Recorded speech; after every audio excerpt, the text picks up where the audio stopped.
Staff selection commission ওৰফে SSCয়ে combined graduate level এক্সামিনেশ্যনৰ অফিচিয়েল নটিফিকেশ্যন ৰিলিজ কৰিছে।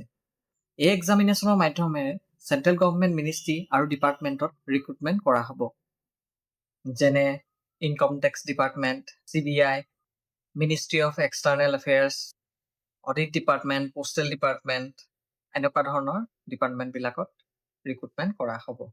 এতিয়া চিধাই আহিছোঁ ইম্পৰ্টেণ্ট ডেটছলৈ। অনলাইন এপ্লিকেশ্যন কৰা এতিয়া আৰম্ভ হৈ গৈছে আৰু অনলাইন কৰা অন্তিম তাৰিখটো হৈছে 22 জুন 2024 ৰাতি 11 বজালৈকে। আৰু ইয়াৰ এপ্লিকেশ্যন ফিটো পে'মেণ্ট কৰিব পাৰিব 23 জুন 2024 ৰাতি 11 বজালৈকে।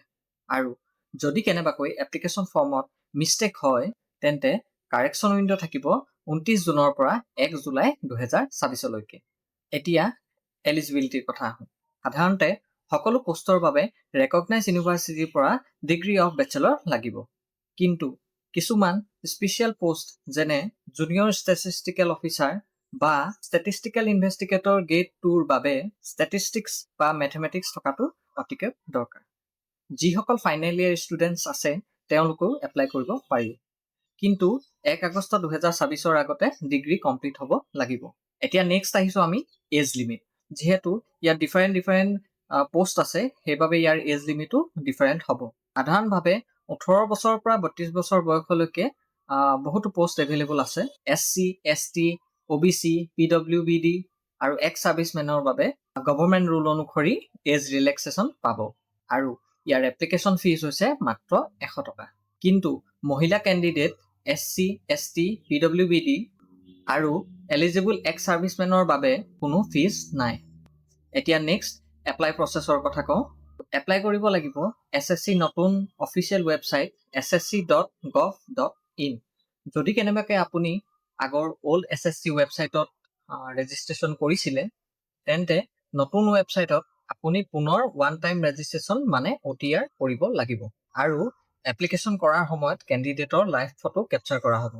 মানে আগৰ দৰে আপুনি ফটো কেপচাৰ কৰি তাৰপিছত আপলোড কৰি সেইটো প্ৰচেছ নহ'ব। আপুনি অনলাইন কৰোঁতেই নিজে কেমেৰাৰ আগত বহি লাইভ ফটোগ্ৰাফ কেপচাৰ কৰি তেওঁলোকক দিব লাগিব। আৰু লাইভ ফটো কেপচাৰ কৰি থকাৰ সময়ত আপুনি কোনো ধৰণৰ চশমা, টুপি, মাস্ক এইবিলাক পৰিধান কৰি থাকিব নোৱাৰিব। লগতে ছিগনেচাৰ আপোনালোকে JPG ফৰ্মেটত আপলোড কৰিব লাগিব। এক্সামিনেশ্যন চেণ্টাৰৰ কথা ক'বলৈ গ'লে অসমৰ ক্ষেত্ৰত গুৱাহাটী, ডিব্ৰুগড়, যোৰহাট, শিলচৰ আৰু তেজপুৰ এক্সামিনেশ্যন চেণ্টাৰ এভেইলেবল আছে। কেণ্ডিডেটছে ফৰ্ম এপ্লাই কৰাৰ সময়ত যিকোনো 3টা চেণ্টাৰৰ চিলেক্ট কৰিব লাগিব। সেই 3টা চেণ্টাৰৰ ভিতৰতে আপোনালোকৰ যিকোনো এটা চেণ্টাৰত আপোনালোকে এক্সামিনেশ্যন চেণ্টাৰ হিচাপে আপোনালোকে পাব। আৰু সেইবাবে যেতিয়া আপোনালোকে এপ্লাই কৰিব তেতিয়া আপোনালোকে নিজৰ ওচৰত কমপ্লিট ডকুমেণ্টছ ৰেডি ৰাখিব, যাতে যিটো দৰকাৰ হয় আপোনালোকে সেইটো সময়ত ব্যৱহাৰ কৰিব পাৰে। বাকী আপোনালোকে PDFটো চাব, PDFটো ডাউনলোড কৰি ল'ব, অফিচিয়েল ৱেবছাইটত আছে, নাইবা মই ডেছক্ৰিপশ্যনত লিংকটো দি দিছোঁ, তাত আপোনালোকে কমপ্লিট ডিটেইলছখিনি ইয়াৰ বিষয়ে পাই যাব। আৰু মোৰ মতে যিসকলে এতিয়া গভৰ্ণমেণ্ট জবৰ বাবে প্ৰিপেৰেশ্যন চলাই আছে, SSC হওক বা অন্যান্য যিকোনো এক্সামিনেশ্যন, তেওঁলোকৰ বাবে এইটো এটা ধুনীয়া অপৰচুনিটি। আপোনালোকে এপ্লাই কৰক, এপ্লাই কৰি এক্সাম দিয়ক, নিশ্চয় আপোনালোকে ইয়াৰ পৰা এটা সুফল পাব বুলি মই আশা ৰাখিলোঁ। আৰু ভৱিষ্যতলৈ যদি আপোনালোকে বিভিন্ন ধৰণৰ জব আপডেট হওক, এডুকেশ্যনেল মেটেৰিয়েল হওক যদি আপোনালোকক দৰকাৰ হয় তেনেহ'লে আমাৰ ইউটিউব চেনেলটো ছাবস্ক্ৰাইব কৰিব।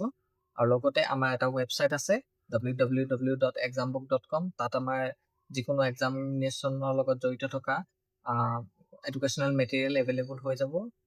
ই-বুক হওক, PDF হওক, আপোনালোকে তাত গৈ চেক কৰিব পাৰে, পাৰ্চেছো কৰিব পাৰে। আজিলৈ ভিডিঅ'টো ইমানেই আছিল। যদি আপোনালোকে ভিডিঅ'টো ভাল পালে তেনেহ'লে লাইক, কমেণ্ট আৰু ছাবস্ক্ৰাইব কৰিবলৈ নাপাহৰিব। Thank U.